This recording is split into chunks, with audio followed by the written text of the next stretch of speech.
Danger Dolan. Is it too late in WoW's life cycle for a third faction? The very idea has been around since Warcraft 3, with Naga helping the Blood Elves, Goblins helping both Alliance and Horde, and then you have demonic races like the Nathrezim led by Archimonde, Kil'jaeden and Sargeras. The level 1 to 12 questing experience for Pandaren is neutral, though admittedly cut off from the rest of Azeroth, with one player only exceeding level 60 by gathering nodes strewn across the Wandering Isle. We also have a guild in the US realm Ysera calling themselves the Third Faction, which comprises several guilds across Horde and Alliance, and they have a mutual understanding that nobody in this super guild will kill or even attack each other. So what if this were made official, a new faction with different goals to the two existing ones? I feel it's technically possible, but not easy by any stretch. The important thing to remember here is that almost all of the 1 to 90 questing content is built from the ground up to be handled by two factions, and in order for a third faction to become a thing, they would need to bypass that completely. If this new faction were to come to light, either their leveling experience would need to be separate from the world as we know it, so they start at like level 60 and make their way through some new planet all the way to level cap at an accelerated rate, or make it so your main character can turn to the new faction at level cap if they so choose. Alternatively, you could go back and rejig all the old content to suit this third faction.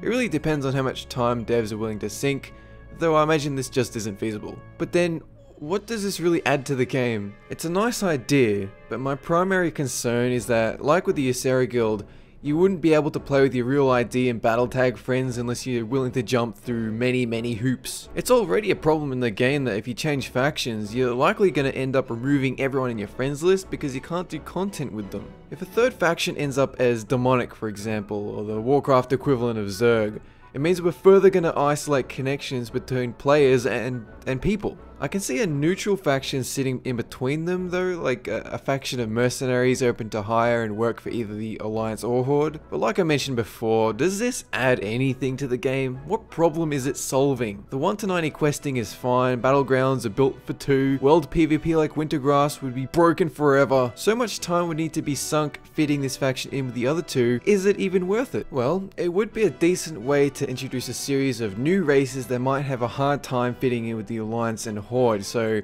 let's say a neutral faction featuring Naga, Murlocs, Broken Draenei and Ethereals. You might argue you could include sub-races like Hellfire and Blackrock Orcs, Forest Trolls and the like, but introducing a new race without a brand new model frame is a bad idea. Just imagine if the vanilla models of High and Blood Elves were made playable back then, and players realized they were just terrible reskins of Night Elves. Nobody wants that. So is it worth building a whole new faction just to have an excuse to add in neutral races? I personally don't think so. I've seen a few comments about a faction slider like that in Star Wars The Old Republic. So you perform evil acts and you can become a Dark Jedi or Rebel Sith, and then whether or not it could be implemented in WoW. I feel it's far too late in WoW's lifecycle for that, and unless it's a true slider in the sense that you can be an orc, do good things, and then defect to the Alliance, then there isn't much point. Now let's hit up some viewer comments, starting with Ozenau10.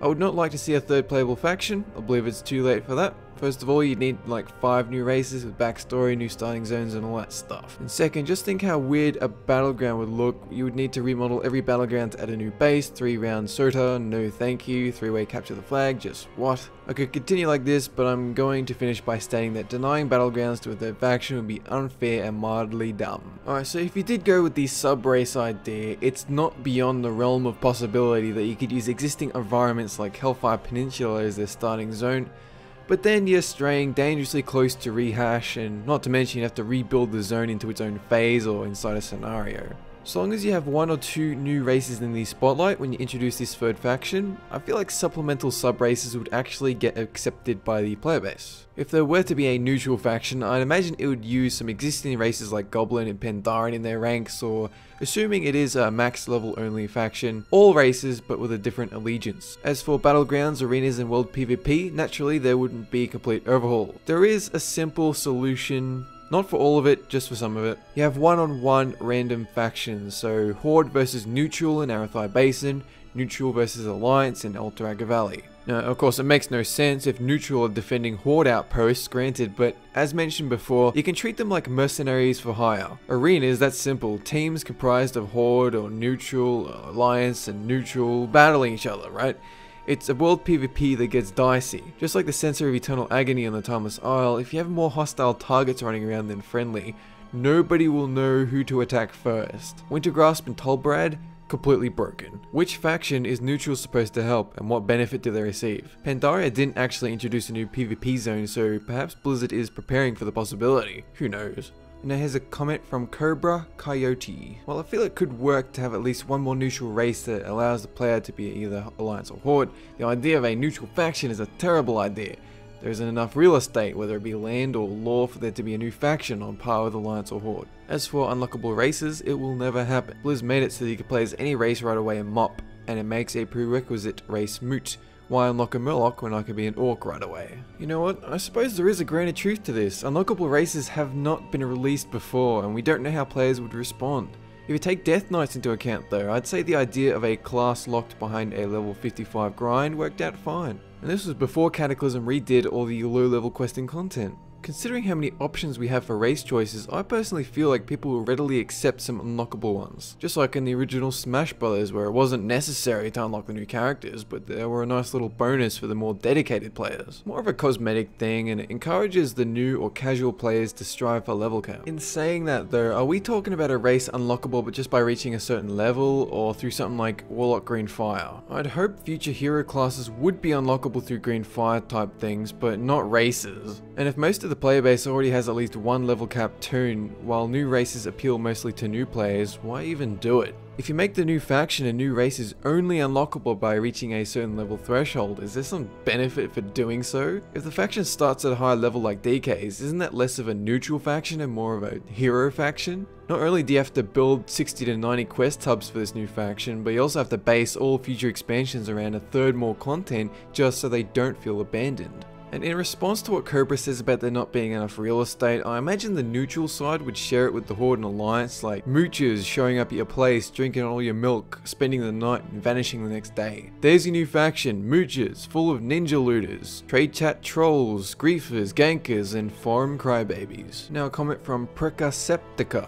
Third evil faction would be the Bomb. The DK starting zone was amazing to play. Fuck vehicle quests and overscripted events, but the feel of playing as a servant of Arthas was just amazing. It puts the epic back into WoW. Something similar to demons, cultists, etc. will blow people's minds, no doubt. I've been waiting for this upgrade since TBC, and I would love to see it implemented. Following MoP, it doesn't even have to make sense. Just let me serve Kil'jaeden, preferably by panda slaying. I totally agree. There was something special about the DK zone. It's that you didn't have an overall goal or ideology to follow. Like the Alliance is all about bringing people together, upholding peace. They're like Jedis in a sense. Whereas the Horde is a ragtag group of outcast races come together because it's mutually beneficial. Sylvanas because it's convenient, Gallywix because of profit. And instead of peace, the Horde is all about honor like Klingons. But then DK's only purpose was straightforward. They were to serve the Lich King and kill everything they could find. It's refreshing to spend a little time as the bad guy like the Sith in the Old Republic. The only problem here is, well, if the Horde and Alliance are raiding Mogashan vaults for loot,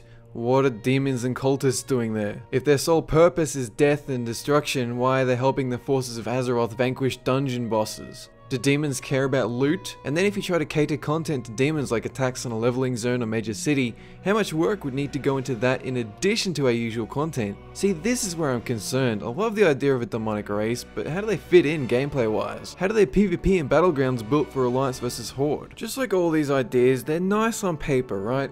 But in practice, it would take years to fit them into the game, and you have to decide if it's worth it. Would you rather see more hero classes, more races, more dungeons, raids, and battlegrounds, or do you want a third faction? Because there's very little I'd sacrifice for it.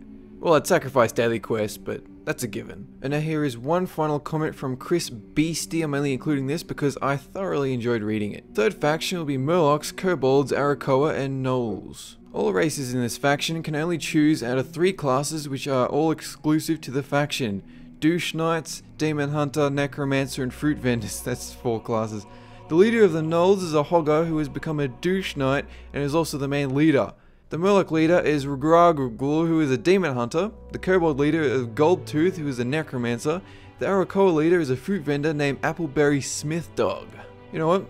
I really wish I was a level 90 Douche Knight. That's it for this discussion. The next topic will be, will there be a time travel expansion?